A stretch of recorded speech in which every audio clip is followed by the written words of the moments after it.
In 1719, miners in the Falun copper mine found a dead body in a tunnel.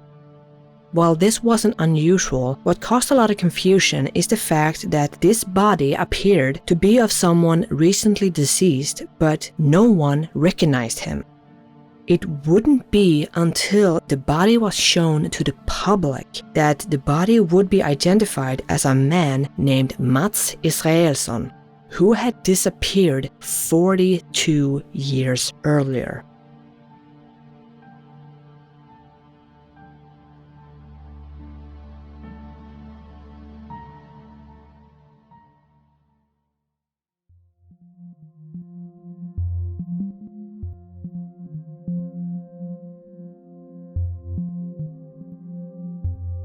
To start with, Sweden has a long history of mining, dating back thousands of years. Just outside Falun in the province of Dalarna, you'll find a mine that supposedly has existed since the Viking Age, though the oldest written account of the mine is from the year 1288. In the beginning, operations in the mine were of a smaller scale, with local farmers gathering ore, smelting it, and then using this metal for household needs. But over time, the mine would grow to become the largest copper mine in Sweden. The mining industry was vast and brought in a lot of money. So much so, in fact, that the mine in Falun soon became the most profitable copper mine in Europe. More than half of the copper in Europe during the Middle Ages came from the Falun mine. And during the 17th century, the mine was one of the biggest, if not the biggest, copper mine in the world. In 2001, the mine was designated a UNESCO World Heritage Site, and today the mine is a popular tourist attraction, with thousands of people visiting the mine every year, taking the elevator down into the mines to see what's hidden down below. Before the use of dynamite, miners would use a technique called fire setting. Fires were set against a rock face to heat the stone, which was then doused with liquid, which caused the stone to fracture by thermal shock. The miners would then use their tools to chip away sections of the stone. To minimize casualties, these fires were often set in the middle of the night where no one was present in the mine, so that the miners could easily begin work on the mine when they arrived in the morning. And towards the end of the 17th century, powder was used to blow away sections of the mine. But after Alfred Nobel invented dynamite, it would become the main tool for removing sections of the mine. Working in a mine has always been a dangerous job. There's always risk of cave-ins, explosions, toxic air, and extreme temperatures. Not to mention the risk of falling down the mine, getting crushed, or even flooding. In August 2010, a cave-in at the San Jose copper gold mine located in the Atacama Desert in Chile trapped 33 miners deep inside the mine. It's a story that engaged the entire world in the rescue of these miners. And even as recently as September 2021, 39 miners would get trapped in a mine in Canada after an accident damaged the mine's lift. In both of these cases, all of the miners would luckily survive. But the point I'm trying to make is that mining is, and always has been, very dangerous. When you have a mine the size of Falun mine, where large sections were underwater, it wasn't unusual to hear that a miner had either died or disappeared while within the mine. So when Mats Israelsson vanished in 1677, it wasn't seen as anything out of the ordinary, even though they did try to find him.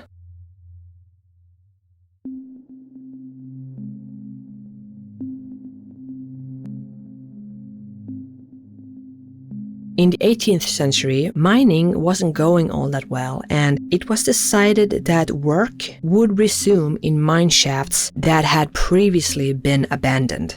So, on December 2nd, 1719, a group of miners descended the mine to begin work in one such abandoned shaft. This shaft hadn't been used in a long time and it was filled with water. After the mine was cleared, the miners received a shock when they stumbled upon the body of a young man. To the confusion of these miners, this young man looked as if he had recently died. His clothes, his hands, and his face did not show any signs of decay whatsoever, though he was missing both of his legs. And to add to the miners' confusion, no one had been reported missing recently. The miners would then bring the body to the surface, where it reportedly began to dry and became, quote, hard as wood. Some reports even claim that the body had turned to stone, which is what gave this story the nickname the Petrified Miner. Given the fact that no one had been reported missing recently, this find in the mine was a mystery. What had happened to this miner? Was he a victim of a crime? And why was he found inside a long abandoned tunnel? Eventually, they concluded that this man had perished due to a landslide or a similar accident that had occurred in the mine shaft, but that didn't answer the question of who he was. Rumors soon began to spread that a well-preserved body had been found in the mine, and many people would come to view the body. Out of curiosity, they wanted to know who he was. One of these people was an elderly woman named Margareta Olsdotter. When she arrived and saw the body, she suddenly exclaimed that that's her fiancé, Mats. She said that that body was that of a man known as Fat Mats or Big Mats, a nickname that was given to him due to his size and strength. Of course, this seemed unlikely. The body seemed to be of a young man who recently died, and Margareta was an elderly woman. So most people doubted her story at first. But it was true that there was a man named Mats Israelsson who had disappeared in 1677. At the time, everyone assumed that he had either perished in the mine or simply run away and abandoned his fiancée. But it would be confirmed that this body was indeed that of Mats when another person who knew him came and identified the body as Mats.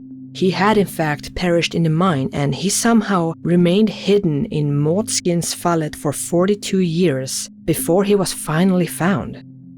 With Margareta's testimony, a timeline could be formed regarding the events leading up to Mats' death. According to Margareta, her fiancé had headed into the mine to replace a co-worker who was unable to work. Mats never returned and no one could find him.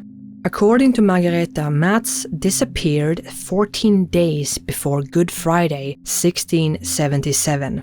Though the other witness, a man named Måns Hansson, said that Mats had disappeared late 1676.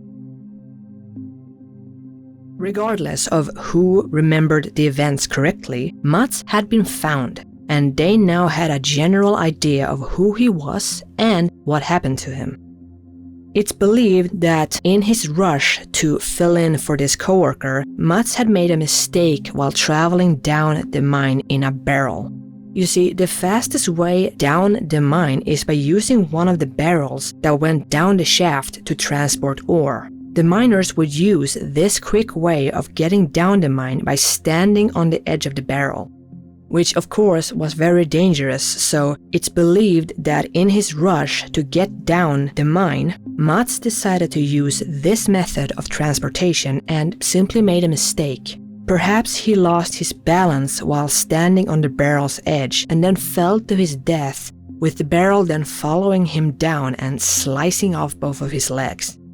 It's a plausible explanation, but it doesn't exactly explain why he was never found. Because if he fell down a used mine shaft and landed on the bottom, wouldn't he then be found when the other miners came down to work the next morning? So the other possibility is that Mats somehow survived the fall, but due to his injuries couldn't walk, so instead he crawled deeper and deeper into the mine searching for help that never came. With the mystery of who the body belonged to and why he was in the mine now solved, people began wondering how the body could be so well preserved. But this question was also answered fairly quickly. The main reason why Mats was so well preserved was because he had been in water that had a high consistency of vitriol, which is commonly found in copper mines. This sulfuric acid is what is believed to have preserved the body, making it look like Mats had died only recently.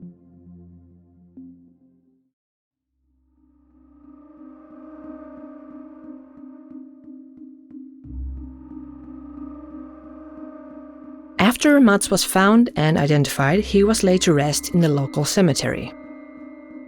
At least that would be the logical and humane thing to do. But that's not what happened. Instead, Mats was put on display because he was so well preserved that Mats had caused a bit of a stir in the scientific community. Only a few days after he was found, Anders Svab, the mine inspector, wrote a letter to the office of Kungliga Bergskollegiet in Stockholm, asking what he should do with the body. One suggestion he gave in his letter was to turn Mats into a museum exhibit, and he asked permission to do so. And so Mats became part of the museum, where he would remain on display for 30 years. And while he was on display, he would be studied by many in the scientific community, including Carl von Linné. As I mentioned before, Mats was missing both of his legs, so when he was put on display, they placed him in a barrel. People would travel from far away to view the Petrified Miner. When von Linné visited the museum in 1734, Mats had been moved to a display case. Because at this point the vitriol had worn away and the body had begun to decompose, which meant that it had also begun to smell. Mats was finally laid to rest in 1749 when he was buried in Stora Kopparberg Church. But he and the other bodies would be moved to the cemetery due to the smell within the church. And again, Mats would be moved during the 1860s during church renovations. He was then placed in a wooden box, left in the attic. The box wouldn't be found until the early 20th century. And this time, Mats would hopefully find his final resting place in the cemetery of Stora Kopparberg Church in November 1930. 4 years later, a stele was erected to commemorate the story of Mats, and hopefully he's finally allowed to rest in peace.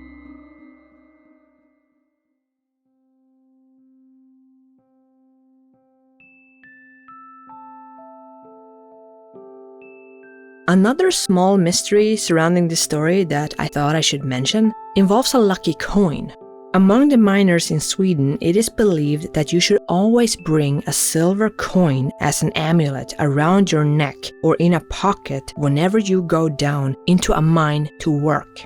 These coins were believed to bring luck and to protect the miners from accidents. So the miners always carried a coin with them down into the mine. Mats Israelsson was no different, and he always carried a coin with him, but when he was found, he had no coin on him. The miners who found him found a brass tobacco box in his pocket that had a preserved piece of tobacco still inside of it, but no coin. This lack of a lucky coin has turned into quite a mini-mystery surrounding the Petrified Miner. Because Mats always carried a lucky coin with him, so why didn't he bring one when descending the mine that evening? The simplest answer could be that the miners who found Mats' coin simply stole it. Though many people doubt this, because taking the coin of another miner, especially one who died within the mine, is said to bring nothing but misfortune. And if you're already superstitious enough to bring a lucky coin, you're not gonna touch something that's gonna bring you misfortune. The most likely scenario, though, is that Mats simply forgot the coin in his rush. He wasn't supposed to work that night, and he was in such a rush to get down the mine that he accidentally forgot the coin at home. It's believed that this lack of a lucky coin is what led to his descent in the barrel ending so badly. Of course, it could simply be that he dropped the coin when he fell. We may never know. One relative of Mats resides on the same farm where Mats grew up. This relative has 2 coins that is said to have belonged to Mats. According to this relative's grandmother, these coins were gifts from Mats' fiancée Margareta after he had disappeared into the mine. It's unclear whether or not one of these coins is the very same coin that Mats used to take with him down the mine, or if these 2 coins are 2 different coins that had some significance to Mats at one point.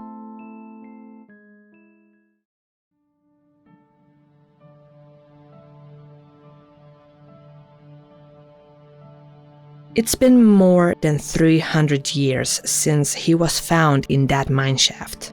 But his story lives on. Anyone who visits the mine in Falun might be told the story of Fet Mats, and there's even a replica of him in Falu Gruva Visitor Center in Falun, Sweden. Hopefully this is how Mats' story ends, with him resting at peace after being lost for so long.